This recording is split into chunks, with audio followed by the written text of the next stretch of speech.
আপনাদের মাঝে আজকেও একটা ভিডিও নিয়ে আসলাম। এটা হচ্ছে গরু রান্না করার রেসিপি, কিভাবে গরুর মাংস রান্না করতে হয়। তো ওটা আজকে আমাদের পাইম শিখাবে। মামা দাও, গরু মাংস কেমনে রান্না করবা করো, দেখি তো কি কি দাও, আমাদের দেখাই দিও। এটা কি আদা এবং রসুন বাটা, তাই না? আচ্ছা, আদা এবং রসুন বাটা, গরু মাংস 1 কেজি সম পরিমাণ। এখানে এখানে লবণ 1.5 চামচ দিবে, তারপরে হলুদ 2 চামচ, তারপরে মরিচ 2 চামচ,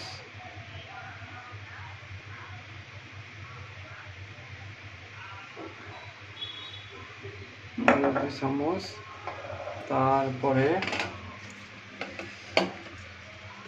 এখানে আছে কি তেজপাতা, গোলমরিচ, লঙ্কা। তেজপাতা ছিঁড়ে দাও না, তুমি দাও। তারপরে পেঁয়াজ কুচি 4টা পেঁয়াজ, এখানে দেশি পেঁয়াজ 4টা। তারপরে তেল পরিমাণ মতো দিবেও।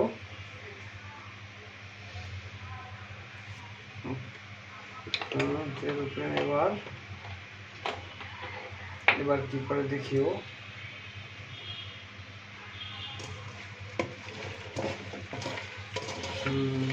মনে হয় এবার এইভাবে মাখায়া আমরা 10 মিনিট রেখে দিব। রেখে দেওয়ার পরে আমরা চুলায় বসাবো।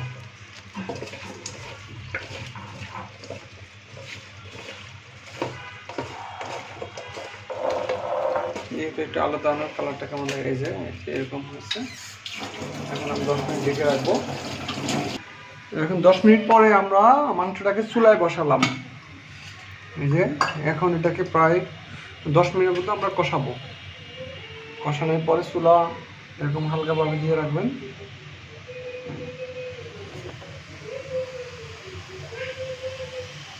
এই যে আমাদের কষানো প্রায় শেষ, 10 মিনিট শেষ। এখন আমরা এটাতে গরম পানি দিব। গরম পানি দিলে আর কি একটু ভালো হবে। গরম পানি দিলাম। এখন আমরা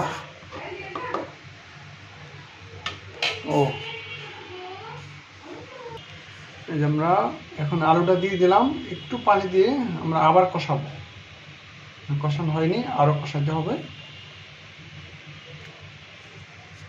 যে আমাদের এবার কষানো শেষ হয়ে গেল। আলু দেওয়ার পরে আবার আমরা কষালাম ভালো করে, কারণ গরুর মাংস যত কষাবেন তত ভালো লাগবে। এখন গরম পানি দিব, পরিমাণ মতো গরম পানি দিয়ে, যেমন ঝোল খায় আর কি।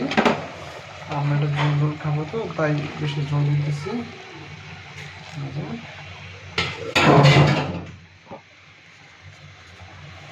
এখন আমরা ঢেকে দিব। ঢেকে দেওয়ার পরে আবার 10 মিনিট পরে আমরা নামিয়ে ফেলবো।